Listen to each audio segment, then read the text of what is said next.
It started like any other late-night haul. I was pushing through a long, fog-choked stretch of Highway 46 in Missouri. Most truckers avoid it after sundown. There are too many stories, too many whispered warnings on CB radios. But I'd heard it all before. Ghost riders, vanishing lights, even rumors of drivers disappearing without a trace. I thought they were just stories to scare rookies. Until that night. You know when you've driven so many miles, the road starts to feel like a second home? That was me. Highway 46 was old news. But that night, something about it felt off. Not just the usual tension that creeps in after midnight. This was different. The second I merged onto that stretch, it was like I passed through an invisible veil. It was nearly 2 a.m. The fog was thicker than I'd ever seen, white sheets swallowing my high beams. I couldn't see more than 5 feet ahead. My wipers swiped uselessly at the moisture building on the glass. But I'd driven this road 100 times. I kept the wheel straight, slow, steady. And still, something in my chest was tightening. Then, out of nowhere, my headlights caught movement. A figure, standing at the side of the road. It wasn't just how it appeared. It was the way it stood, motionless, like it had been waiting. Like it knew I was coming. For a moment I thought maybe I'd finally gone too long without sleep. Maybe it was a trick of the fog. At first I thought it was a hitchhiker, just a silhouette in the mist. But as I got closer, something twisted in my gut. I don't know how to explain it. It wasn't just fear, it was revulsion. Like every fiber in my body was telling me, don't stop. But I did. Human instinct, I guess. I eased on the brakes. The fog wrapped around us like a curtain. The figure didn't move, didn't flinch, just stood there, pale, thin. Its head tilted slightly, as if it were listening to something I couldn't hear. I rolled down my window just a crack. Hey, you all right? No response. Then I saw its eyes. Pitch black, no whites, just voids, like holes punched through its face. And its mouth. It was wrong. A jagged slit stretched too wide across its face, like it had been torn open. I didn't just feel scared, I felt unreal. Like I was no longer on a highway in Missouri, but somewhere else entirely. A place where rules didn't apply. I slammed the window shut and threw the truck in gear. I didn't care if I hit it. I had to get the hell out of there. I didn't look in the mirrors. I didn't dare. But just a mile down, something else went wrong. My CB radio, normally buzzing with chatter, was dead silent. I tapped the mic. Breaker 19, anyone out here tonight? Nothing. No static. No hiss. Just dead air. I flipped channels. Nothing. And that silence. It wasn't normal. Truckers always talk. There's always background noise. But this? It was as if the world had muted. Then I heard it. A voice, not through the radio, behind me. A low whisper like breath against my neck. You shouldn't have stopped. I swerved, almost lost control. There was no one in the cab with me.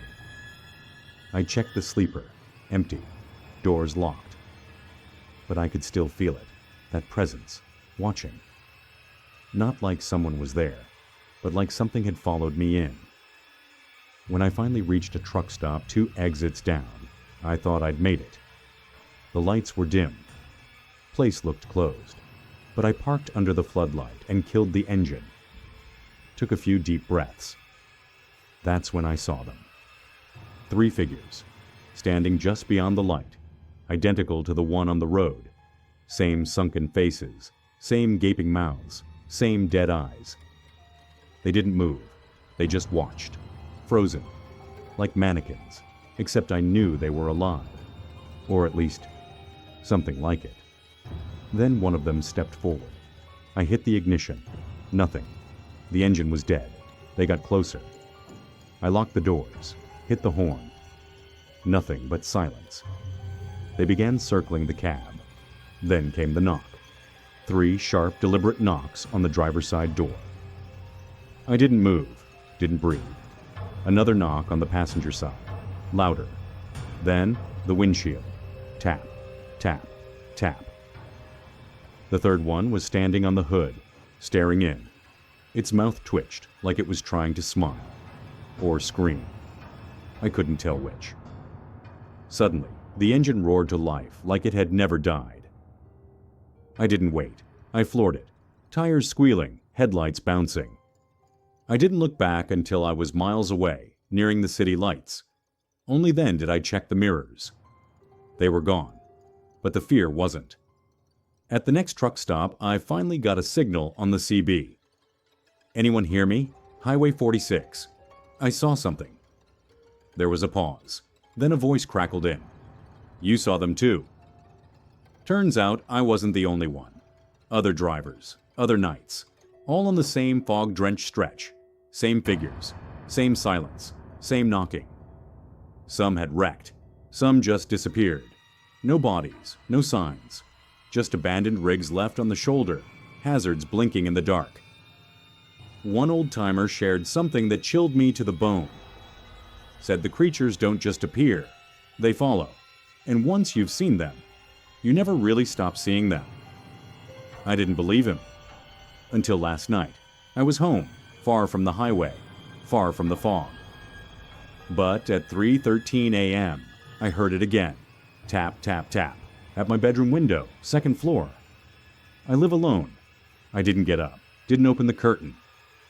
But I swear, I could feel those black eyes staring in. The CB radio? It's been silent ever since. Sometimes I think I should have never stopped. But I also wonder, if I hadn't, would I have seen them later anyway? Maybe they were always there, waiting. And maybe they're watching you now too. Because that fog, it rolls in quiet, and not every truck makes it through. Some just vanish, like whispers swallowed by the road. And if you ever find yourself driving that stretch of Highway 46, and the fog gets too thick, and your radio goes quiet, don't stop. No matter who or what you see, they're not looking for help. They're looking for you. They say the road shows you things you're not meant to see. But what we saw that night, I don't even know if it was real, or if the road finally took too much from us. Either way, I've never spoken about it in full. Until now. It started at an old trucker stop we used to call the Basin. It wasn't an official place, just a gravel clearing in the middle of nowhere, off a rural highway most drivers avoided unless they had no choice. No signs, no maps, just stories. Truckers passed it around like a rumor you're not supposed to repeat, but always do.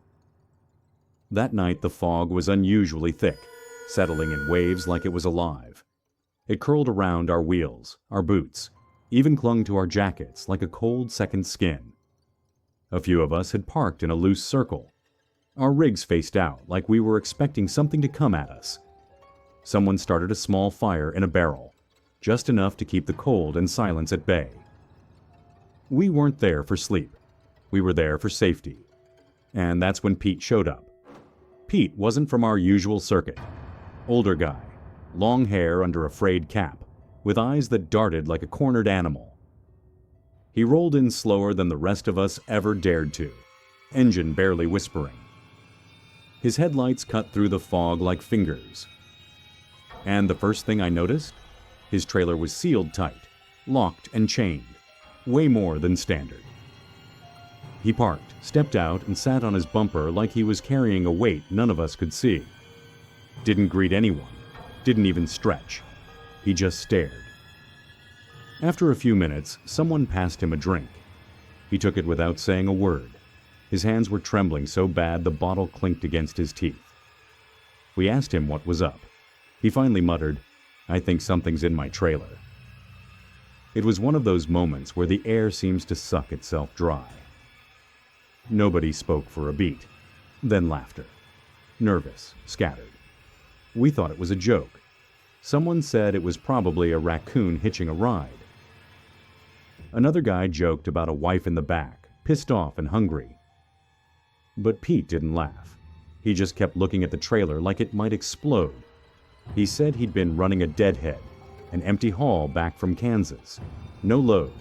He even climbed in to check before leaving the yard.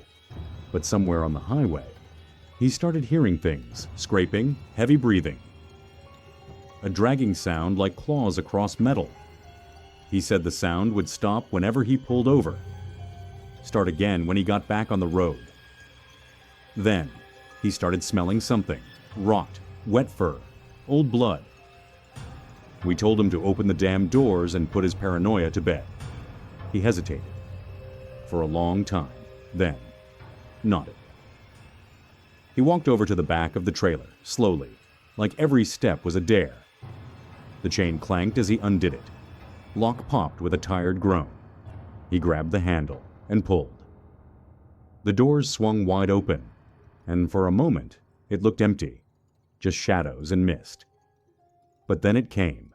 A giant arm, twice the thickness of a man's torso, lunged out of the blackness, fur-covered, dark, matted, wet. It wasn't just big, it was alive. It flexed and rippled like it had its own rhythm. And at the end, claws, massive, jagged, glistening things, each one the length of a butcher knife, each one dripping with something that wasn't water. We froze. The fire sputtered in the barrel. The air felt like it had been sucked out of the entire clearing. Then, before we could react, it grabbed Sam. 1 second, he was standing near me, mouth open, mid-word. The next, he was airborne, lifted by the head. His legs kicked once, twice. Then silence. Dragged into the dark of Pete's trailer. No scream, no thud, just gone. Then it lunged again. Vic tried to run, didn't make it 2 steps. Same fate. Snatched, lifted, disappeared. It all happened in less than 10 seconds. And that thing, it didn't reveal itself, just the arm. Like the rest of it was waiting, grinning in the shadows. Then something even worse. The arm turned slowly, toward me, and it beckoned, a low curl of its clawed hand. Like it knew my name, like it had already picked me next. I couldn't move. I was rooted to the gravel like a statue. Then it lunged. I dropped like dead weight, fell backward, barely escaping as the claws swiped through the space where my chest had just been. I scrambled back. Gravel tore through my palms. It was coming out now. I could hear it breathing, heavy, wet, hungry. Then, screeching tires. A truck burst through the fog. No lights, no warning, just raw speed and chaos. Brakes screamed. A door flew open. And then, boom! A shotgun blast shattered the night. Black blood sprayed across the trailer. The arm recoiled, spasmed, twitched, then collapsed. The shooter stepped into view. A trucker, old, pale, bald, leaning on 2 crutches. But here's the part that still haunts me. His crutches weren't touching the ground. They hovered, just slightly, like he was gliding, not walking. He didn't speak, didn't look at anyone. He just passed me like I wasn't there. Walked to the trailer, slammed the doors shut, locked it, twice. Then he looked up, into the sky, and everything changed. The stars. They started to move, not twinkle, shift. They rearranged themselves, bending and swirling like the night sky was melting, and they formed a face. Massive, grinning, not human. Its teeth were constellations. Its eyes were swirling pits of light, and it spoke. We all heard it, every single one of us. A voice from the heavens that cracked through bone and marrow. 3 words. You look tasty. That's when we ran, scattered like cockroaches in a kitchen fire. Some didn't even take their rigs. I jumped into mine, floored the gas, and didn't slow down for 2 hours. Didn't stop until I saw daylight, and even then I didn't feel safe. Vic and Sam, never found. No screams, no bodies, just vanished. Cops checked the trailer. It was empty, spotless. No blood, no claw marks, nothing. And Pete, he never spoke again, never opened another trailer. As for me, sometimes when I'm parked alone in the dark, I look up at the stars and swear they're smiling back. Because once you see that face in the sky, you never forget it. And sooner or later, it comes back.